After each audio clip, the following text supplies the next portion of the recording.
Indian Army and Air Force began operations in Kargil. The chief of the Pakistani Army, General Pervez Musharraf, went on an official visit to China.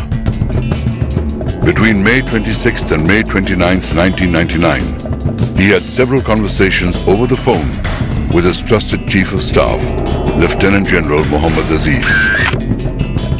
In one of them, General Aziz reported about a meeting chaired by Nawaz Sharif, at which the chiefs of the Pakistan Air Force and Navy complained to Sharif that Musharraf had kept them in the dark about the invasion of the Kargil heights.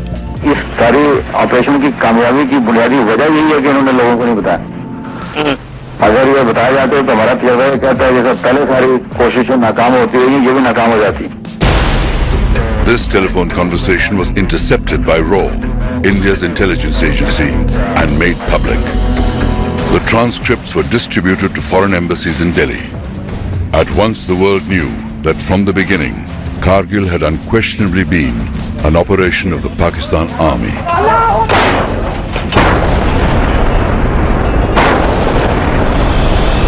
पीछे पाकिस्तानी घुसपैठिए वहां से घुसपैठियों को हटाकर सेना के लिए एक बहुत बड़ी चुनौती है पर पाकिस्तानी सैनिक।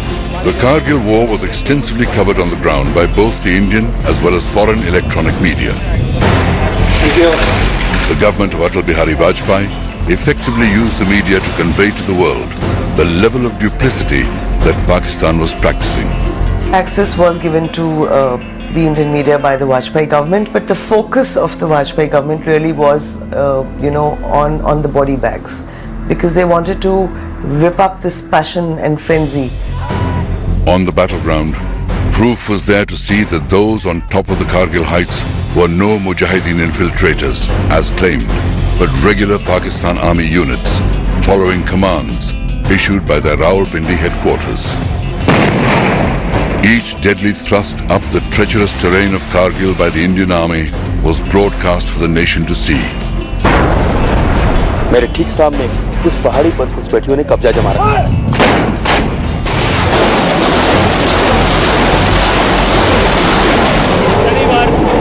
शनिवार 7:45 बजे है और भारतीय सेना ने For the first time, Indians saw their heroes in action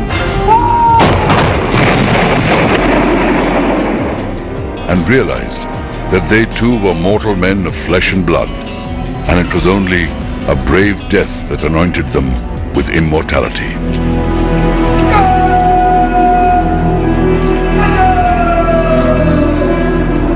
The people who won the Kargil war for us were really the junior officers and the mid-level officers. I would say even the senior leadership failed because they kept touting the official line that, it was some rats have come in, we'll be able to clear them in 48 hours. As we know, the war went on for over 2 months. The final assault to capture point 5140 began from different directions. 3 battalions, 1 each from the Garhwal Rifles, Jammu and Kashmir Rifles, and the Naga Regiment were given the task of evicting the Pakistanis. Captain Vikram Batra of the 13 JAK Rifles and his Delta Company were among those tasked with recapturing point 5140. Nicknamed Sher Shah for his unstinting courage, Captain Batra decided to attack from the rear to surprise the enemy.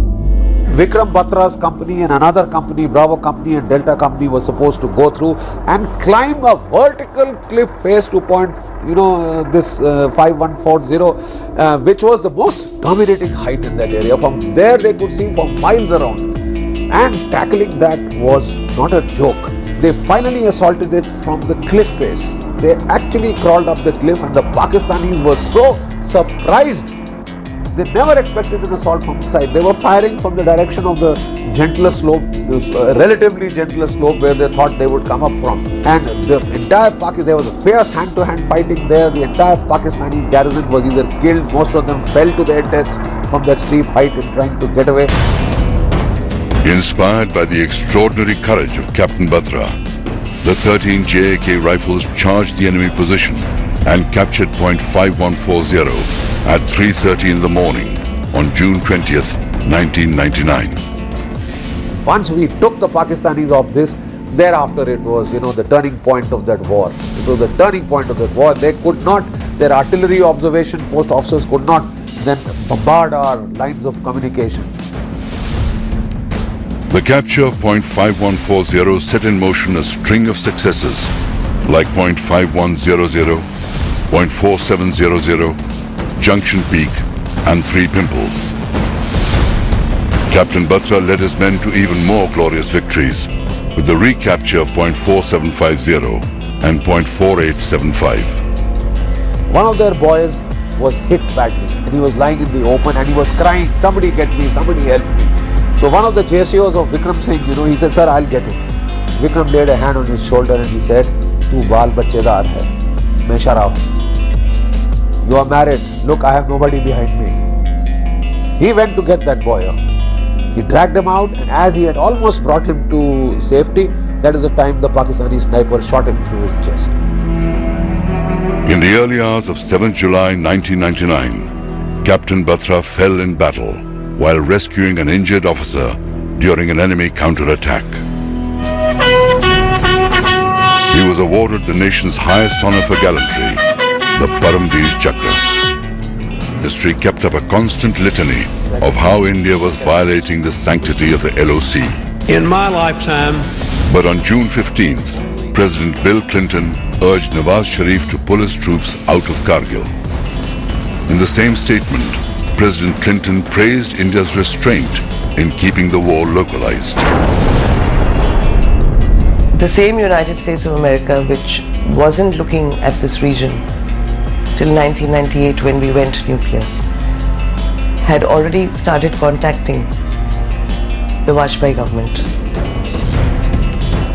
On June 17th, the Prime Minister's security advisor, Brajesh Mishra, went to Geneva to meet the G8 leaders and brief them about Kargil. He also handed over a letter from the Indian Prime Minister for the US President. The letter warned that India's patience was running thin and, if required, India would be forced to cross the LOC and take the war to Pakistan. The decision not to cross the line of control, it had lots of pros and cons, and there are lots of people who felt we should have retaliated across the LC.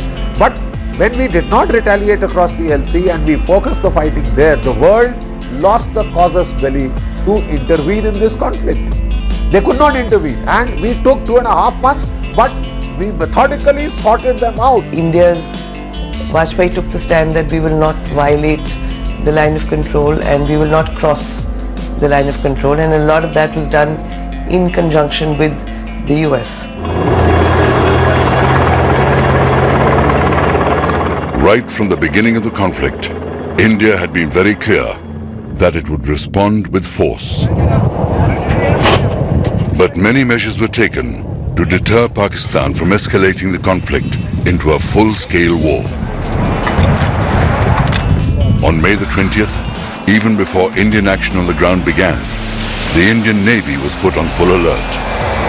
Naval and Coast Guard aircraft began a continuous surveillance along the western coast. A lot of ships of the Eastern Fleet were brought to the Western Fleet. They sailed out, almost readied themselves to more or less carry out a blockade of, ready to carry out a blockade of Pakistan. Choke their harbors at Karachi and elsewhere. And the Pakistanis were shaken. You see, they had never expected this response. They felt it would be confined to the Kargil heights. Local infantry action. Then they found air power brought in. Then they found the Navy deployed. You see, that is what shook them. Tiger Hill stands 16,700 feet high, overlooking Dras. It is a massive feature, almost 1 kilometer wide at its base, and was formidably defended by the Pakistanis. The Pakistani Northern Light Infantry had taken positions on top of Tiger Hill, as well as on the high ridge that ran to its west. Several peaks south of Tiger Hill had also been occupied by the Pakistani soldiers, and these provided observation points of the surrounding valleys and ridgelines. Point 4460, a kilometer south of Tiger Hill, was within supporting range of the NLI's artillery mounted on Tiger Hill. The Tingle Nala divided the complex, and Hill 4875 and point 4540 stood opposite Tiger Hill. The Pakistanis defending Tiger Hill and the Western Ridge had moved in heavy ammunition to create an engagement area with interlocking fire from multiple sides. An anti-personnel minefield also blocked the approach from point 4540. A 12.7mm gun atop Trig Hill, a peak 2 kilometers northwest of Tiger Hill, provided the Pakistanis additional heavy weapon support. Their artillery battery on point 4388 fired into the engagement area as well. The Indian Army faced a nearly impossible task in recapturing Tiger Hill.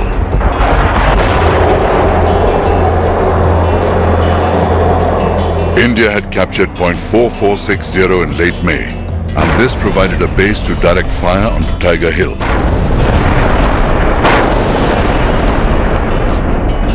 In order to conserve manpower, Pakistan's Northern Light Infantry abandoned point 4540. Both these positions were to prove critical for India in mounting attacks on the Tiger Hill complex.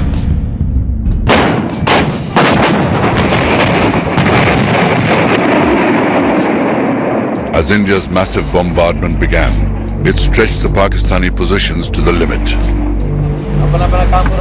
India continued pounding the forward slopes of Tiger Hill and the ridge, with as many as 1,200 rounds exploding every 5 minutes.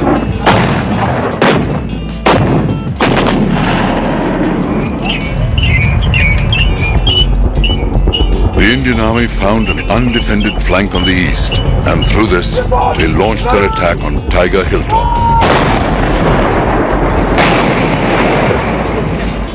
At the same time, a small raiding party penetrated Pakistan's line of defense on the western ridge. 25 soldiers of the 18 Grenadiers were ordered to advance and capture Tiger Hill. After scaling the rocks for 3 nights, they were just 50 meters below Tiger Hill when a stone slipped, giving away their position. Seeing this, the enemy opened up heavy machine gun, grenade and rocket fire, and in hand-to-hand fight, the team leader Havaldar Madan Lal and 5 soldiers got killed. But 7 soldiers who were near the Pakistani bunkers could neither advance nor retreat. One of them was Grenadier Yogendra Singh Yadav. Sensing the gravity of the situation, Yogendra Yadav wanted to silence the automatic fire of enemy machine gun which was coming from a bunker by throwing a grenade inside it. He mustered up his courage, crawled up to the bunker and lobbed grenades inside the machine gun bunker and killing 4 Pakistanis in it.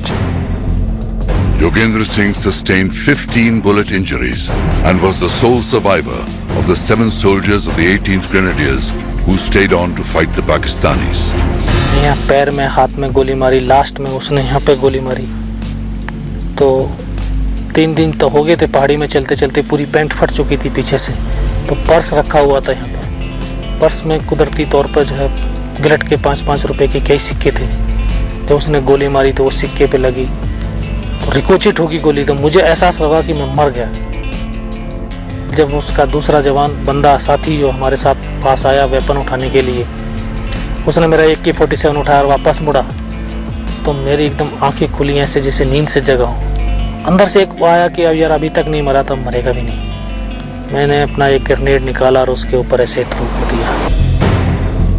The injured Grenadier Yadav single-handedly kept on fighting and before falling unconscious passed on a vital piece of information. The Pakistanis were about to retreat. For his bravery, Yogendra Singh Yadav was awarded the Paramveer Chakra.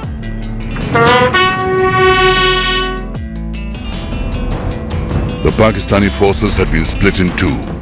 They desperately tried to counterattack to join their lines. On July 8th, facing near certain defeat, the NLI abandoned Tiger Hill, leaving all their dead behind.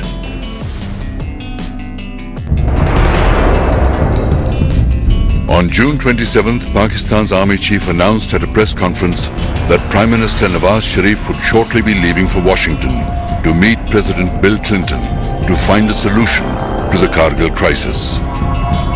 At that time, Nawaz Sharif was in Beijing, meeting the leaders of China. On June 28th, he abruptly ended his China visit and returned to Pakistan. In Washington, President Clinton changed the dates of his planned vacation to meet Nawaz Sharif. The US had even pushed for Prime Minister Atal Bihari Vajpayee to travel to Washington, but Vajpayee refused. Bill Clinton met Nawaz Sharif on July the 4th. Behind the scenes, Pakistani and US officials sat across the table to hammer out the exact wording for the declaration that would follow.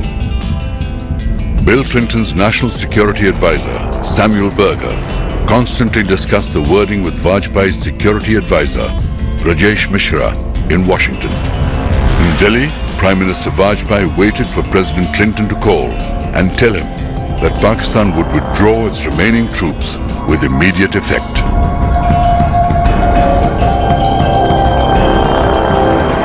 By July 11th, the remaining units of the Northern Light Infantry began pulling back across the LOC as Indian bombardment continued. And Indian troops recaptured key peaks in the Batalik sector.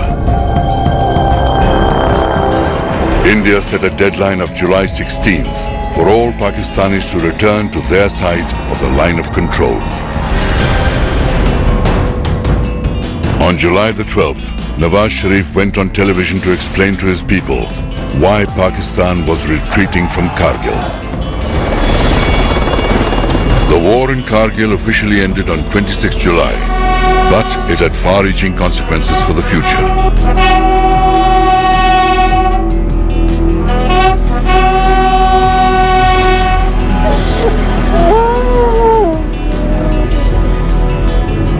Kargil was the beginning of a tussle between Pervez Musharraf and Nawaz Sharif that resulted in Sharif being ousted in a military coup and Musharraf taking over as dictator.